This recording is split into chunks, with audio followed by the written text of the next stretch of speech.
truly believe we are all equal as human beings. If we are obsessed with something and we truly pursue our passion with everything we have, regardless of anything else, if you are obsessed, work hard, put in the time, you will succeed. And that is a philosophy that I carry, my coaches carry, and to see LeBron James, who's like a mega superstar over here and a phenomenal athlete, share that belief is inspiring right back to me. It shows that we are thinking correct. You know, this is hard work. This is an obsession. Nothing can beat hard work. Because a lot of times I had to battle with myself to keep challenging myself. You know, that to me was why I would say that the biggest battle was myself. Because when you get to a certain pinnacle, you got to find some ways to keep going out there for 82 games. I have yet to meet someone who is as competitive as me, you know, and I just feel that much confident about my competitive drive.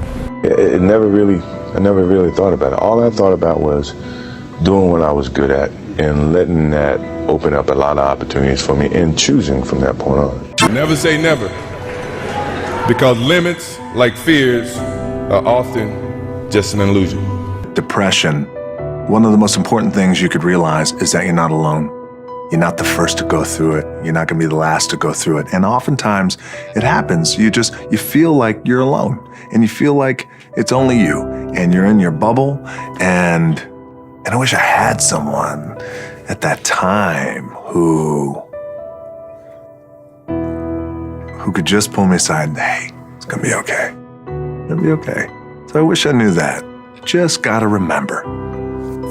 Hold on to that fundamental quality of faith. Have faith that on the other side of your pain is something good. Yeah. I don't care how good you are in anything, you don't have discipline, you ain't nobody. Right. You're nothing without discipline, because you give up under the slightest struggle without discipline. 100%. I mean, discipline is doing what you hate to do, but do it like you love it. Doing what you hate to do, but do it like you love it.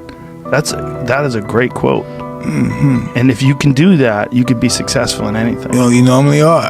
You can choose a life of ease and comfort, or you can choose a life of service and adventure. Which one of those, when you're 90 years old, are you going to be more proud of? If you don't love your work, you're never going to be great at it. I think the other thing I would suggest to any young person, even before they start their career, is to really think about their choices. Because I find young people, and when I was young, I made this mistake too. You can get very fixed on your gifts. So everybody has gifts. You know, you have gifts and you have things that you didn't get gifted. Maybe you're extremely beautiful. Maybe you're extremely good at mathematics. There are a lot of things that you can be given. But those things can confuse you because they're not the things that construct your life. It's your choices that construct your life. Do that thing, man, that keeps you up at night. That thing that bothers you, man, that makes you trip. You can't quit thinking about it. You always, that thing, man, that you wake up in the middle of the night, you got a new idea. That's what you got to chase. Because anything else, it's gonna disappoint you. You're gonna forever be sad, man. If you don't chase that dream, you're gonna forever be miserable, man. Bishop Jakes was talking one day on a podcast. I heard him talking. He said, I would hate to die and never do the thing I was born to do. It's in my head 24/7. There's nothing else I can think of. I don't think about nothing else. And that's it. I'm just curiously fascinated with it, and I can't stop thinking about it. Everything I do in my life is related to this. I don't do nothing else if it's not got to do with fighting. You know what I mean? And that is why. You know what I mean? To be true to that, all you've got to do is show up. Is that not unhealthy? I don't know. Do I look unhealthy? Take a look at this physique. I'm in phenomenal shape, in body and mind. To me, what's unhealthy is living an unhealthy life. To me, what's unhealthy is getting up and going through the same day every day of your life, 9 to 5, in an office or in a... You know what I mean? That's unhealthy. That beats your mind. I don't work. I love what I do, and that's why I'm doing what I love. You know what I mean? That's why it's become a career for me, because I love it. I love what I do. So I don't think it's unhealthy. I feel good in my mind. I mean, it's my life. What I do today will determine whether it's going to be better or whether it's going to be worse. It will not be up to Trump. It will not be up to the Democrats. It will not be up to something that happens in Iran. It won't be up to the stock market. It's up to you. Okay? You guys want it to be better or worse? How much better? 10x better, baby. 10x. You don't want it to be a little better. You need to start thinking like this. Okay? First, get rid of the little think and the old ideas and the middle class mentality. I'm gonna go to work, I'm gonna save some money, I'm gonna put it in the bank, I'm gonna give it to the man. What's the bank do? The bank doesn't even keep your money. They hate money. Cash it's trash. Cash is garbage, it's pieces of garbage paper. It is only useful when it is used, if you're taking notes. They didn't teach you this in school. This should have been taught basic, 5th grade, 6th grade, not when in high school or college. Cash, this is a piece of paper. Because it means you have different ways to get better. There's certain things that you can figure out, that you can take advantage of, right? Certain weaknesses that were exposed, that you need to shore up, right? So it was exciting. I mean, it sucks to lose. Right. But at the same time, there are answers there if you just look at them. Because you get the information from losing more than from winning, probably. Yeah. I mean, the answers are there when you win too. You just have to look at them. Yeah. Right. So it's a constant process. It's exciting when you win. It's exciting when you lose, because the process should be exactly the same, whether you win or you lose. As you go back and you look and you find things that you could have done better. You find things that you've done well that worked. You figure out how did they work, why did they work, and how can you make them work again. Yeah. And but the hardest thing is to face that stuff. You know, people are no different from flowers. If you water flowers, they flourish. If you praise people, they flourish, and that's a critical attribute of a leader. There is a very, very thin dividing line between success and failure. Most people who set up in business without financial backing, they fail at some times in their lives. And you know, I've only just stayed at the right side of that dividing line. Sometimes people come to me and say, I want to start a company. And I say, why? They say, oh, I want to make lots of money. I say, forget it. That's not a good enough reason. Most people that have started companies because they want to make lots of money, I haven't seen very many of those succeed. The ones that succeed are people that come, sometimes they don't even want to start a company, they just have an idea that they want to get out, expressed out into the world. And oftentimes they have to start a company because nobody else will listen to them. The other thing with when people say live below your means, you don't like to live below your means, do you? No. And I think when you say to somebody live below your means, you wipe their spirit out. It's like saying somebody, if you want to lose weight, go on a starvation diet. It doesn't make you healthier to starve yourself. So I would rather get financially educated. That's why I read your books, because this is my greatest asset. I want to feed my brain so that I can expand my means without getting into excessive debt or where I start to lose. Because debt, I could say, is a two-edged sword. But telling somebody to live below your means is almost inhumane. I never felt good doing it. I wanted to strive to do better every day. I want to do better every day. I liked a good life. Look at the ways we can change state. And the way I found to do it, and I've taught for 41 years, is physiology first. The way we move determines the way we feel. And so you can't influence somebody else if you can't even influence yourself. You know, very often you'll see leaders who are in a crappy state and they're trying to lead somebody else. You can't do that. You can't get someone to do something you're not doing. You can't get someone to feel what you don't feel. You can't touch someone if you're not touched. You can't move somebody if you're not moved. So I measure 0 to 10, where am I throughout the day? And it's not like I have to be a 10 every moment, but I know where I need to be in order to produce the greatest result. And then I know how to change them. In short order, emotion is created by motion. And what you're really talking about is compliance for people taking their pills, following all these things. It's all based on the emotional state they're in. But when you change the body radically, you change the biochemistry, the state changes and they make a shift. Everyone tends to make mistakes, and the busier you are, the more mistakes you will make. The only question is, do you stay positive and keep moving forward from life's inevitable ups and downs? Here's how you can learn to maintain positive thinking and benefit from your failures in the face of adversity. First, for you to truly understand yourself and to move forward from the troubling things that may have happened in your past, you have to be able to share any doubts that you have from the past. You have to be able to get those things off your chest with at least one other person. You must rid yourself of those thoughts and feelings by revealing them to someone who won't make you feel guilty or ashamed for what has happened. Leadership is a skill like any other. It is a practicable, learnable skill.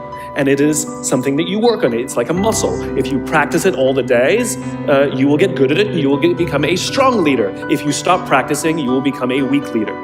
Like parenting, everyone has the capacity to be a parent. Doesn't mean everybody wants to be a parent, and doesn't mean everybody should be a parent. Leadership is the same. We all have the capacity to be a leader. Doesn't mean everybody should be a leader, and it doesn't mean everybody wants to be a leader. And the reason is because it comes at great personal sacrifice. Remember, you're not in charge, you're responsible for those in your charge. That means things like when everything goes right, you have to give away all the credit. And when everything goes wrong, you have to take all the responsibility. That sucks, right? It's things like staying late to show somebody what to do. It's things like when something does actually break, when something goes wrong, instead of yelling and screaming and taking over, you say, try again. When the overwhelming pressures are not on them, the overwhelming pressures are on us. At the end of the day, great leaders are not responsible for the job. They're responsible for the people who are responsible for the job. Following your dreams is a lonely, solitary, scary, dangerous pursuit. You can't wait for somebody to think you can do it. And it's like, because they don't think you can do nothing they can't do. Exactly, bingo. Right? You know what I mean? It's like, it's a lonely, scary, dangerous pursuit, and you got to be willing to risk everything to become that seed of what you believe is in there. You got to be fearless. You got to be relentless. Everybody has dreams, and as much as you want to be able to listen a little bit, because somebody's going to give you a gem, but nobody knows but you. You can't get advice on what you should do with your life, right? Nobody knows what you are. Moving from point A to point B in your little circumscribed world, you've made everything invisible, and as long as that works, then your theory's good enough, it's accurate enough, it's true enough, you're in your little paradise. But if something comes up and objects, well, that's where your character is tested, fundamentally.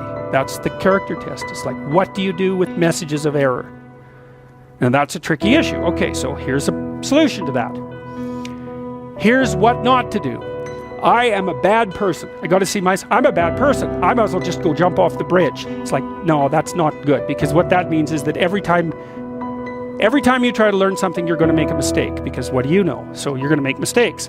And if the rule is every time you make a mistake, you're going to go jump off the bridge, then that's not a useful problem-solving strategy. And so when you make a mistake, you don't get to beat yourself to death with a club. It's a bad strategy, and you'll have your internal tyrant in there who's perfectly happy about doing that. That's the, overactive superego that Freud talked about. I get angry, get all those things. I just don't stay there. I mean, I used to be there for a month or two. I used to live in depression. I was 38 pounds heavier than I am now. I lost everything. I moved into a little 400 square foot bachelor apartment in Venice, California, feeling sorry for myself. But I got so near the end where you think life has no meaning, it scared the hell out of me, and I developed tools, and I've never gone back there. I mean, have I gotten pissed or angry? Of course. People still think, you're not happy all the time, are you? No, I'm not happy all the time. But I'm happy the vast majority of the time because I'm doing what I love, with who I love, and there's a meaning in what I do. When you have those three things, life is pretty magnificent. One thing is, how do you negotiate with yourself? I think that's the biggest thing. Is we talk about the mental side of it, but then what does that really mean? Like the thoughts that happen in your mind when you're going through a competitive situation, or you're facing a tight deadline, you still don't have the idea yet. What happens inside of here? You talk yourself out of it. You say, okay, well, it won't be a big deal if I don't do it, or I don't have to get up on a Tuesday morning to go ahead and hit the track. What does this day really mean in the long scheme of things anyway? It's just one day. Like when you have those conversations with yourself, are you able to negotiate your way out of, that little voice telling you it's not that important, or does that little voice get the best of you? I think that's what separates people who go on to do great things versus people who don't, or people that do great things but in an inconsistent way. As a leader, you have to be balanced, right? You have to be balanced. So let's just take humility and ego, because we're looking for people that are humble. But at the same time, you can have someone that's so humble that they lack confidence. That's bad. On the other side of that spectrum, you can have someone that's so confident that they're overconfident, their ego's big, and they don't listen to anyone else. Where do you want to be? You want to be balanced, somewhere in the middle. I talked about the fact that you need to be articulate as a leader. That's great. Can you be a leader that talks so much that people stop listening to you? The other end of the spectrum is you are a leader that doesn't say enough, and now the team doesn't know what direction they're supposed to be going in. So where do you want to be? You want to be somewhere in the middle. You want to be balanced. The first book was called Extreme Ownership. And what that means is you're not going to make any excuses. You're not going to blame anyone else. You're going to take ownership of whatever happens. And when something goes wrong, instead of pointing fingers and blaming someone else, you're going to take ownership of that problem. You're going to take ownership of figuring out what the solution to that problem is, and you're going to take ownership of implementing that solution. So you, as a human being, are going to get certain characteristics that are going to make you a good leader, and you're going to lack some characteristics that would make you a good leader if you had them. You don't get 10s across the board. You know, it's like the little video games you see kids play where you get a 9 in strength and a 7 in intellect and an 8 in dexterity. And you get those too as a leader. And you don't get all 10s. So some leadership characteristics that make you a good leader, for instance, obviously it's good to be articulate. If you can express your message clearly to people, that's gonna help you from a leadership perspective. If you have some natural charisma, that's gonna help you from a leadership perspective. If you can look at complex problems and you can simplify them, that's gonna be helpful as a leader. Earlier about the bicep, the more you kind of torture the bicep, the more resistance you give it, and the more pain there is, the more it grows. The same is with us, with the human mind. The human mind can only really grow through resistance. You can only strengthen your character and become a really strong person inside if you have resistance, if you fail, if you get up again, and if you work hard, and if you work your ass off, and if you struggle. The more you struggle, the further you're going to go and the stronger you're going to get. So it's just the way the rule works. Anyone that tries to baby themselves and pamper themselves and trying to protect themselves, oh, I don't want to feel bad, oh, I don't really want to go through any discomfort, it's over. You're never going to get there. That's just the way it is. I mean, you have to be able to struggle, and if you're not able to, work on that. Work on that you're learning how to accept pain, misery, and discomfort, all of the things that you don't like, because the more you experience the things that you really don't like, the more you can grow, and the tougher you get, and the more you can handle. I mean, it's just that simple. In order for transformation to happen, in order for there to be success by any metric, money, stock price, market share, whatever your metric is, you can't get there without brave leaders and courageous cultures. You can teach courage. Oh, you can absolutely teach courage. 4 skill sets. Number 1 being vulnerability. Your success metric depends on creativity and innovation, and you've set up a culture where vulnerability is seen as weakness. Don't expect great results. Don't expect the creativity. No. Because, I mean, innovation by definition is idea, iteration, failure, iteration, failure, iteration. All I'm saying about vulnerability is that when you are in uncertainty, when you feel at risk, when you feel exposed, don't tap out. Stay brave, stay uncomfortable, stay in the cringy moment, lean into the hard conversation, and keep leading. Stay brave. That's all I'm saying. I'm not saying you need to overshare. I'm not saying you need to disclose. I'm not saying you need to weep uncontrollably to show how human you are. I'm saying try to be aware of your armor. Life imagining ghosts, worrying about the pathway to the future, but all there will ever be is what's happening here, and the decisions we make in this moment, which are based in either love or fear. So many of us choose our path out of fear disguised as practicality. What we really want seems impossibly out of reach and ridiculous to expect, so we never dare to ask the universe for it. I'm saying I'm the proof that you can ask the universe for it. My father could have been a great comedian, but he didn't believe that that was possible for him. And so he made a conservative choice. Instead, he got a safe job as an accountant. And when I was 12 years old, he was let go from that safe job. And our family had to do whatever we could to survive. I learned many great lessons from my father, not the least of which was that you can fail at what you don't want. So you might as well take a chance on doing what you love.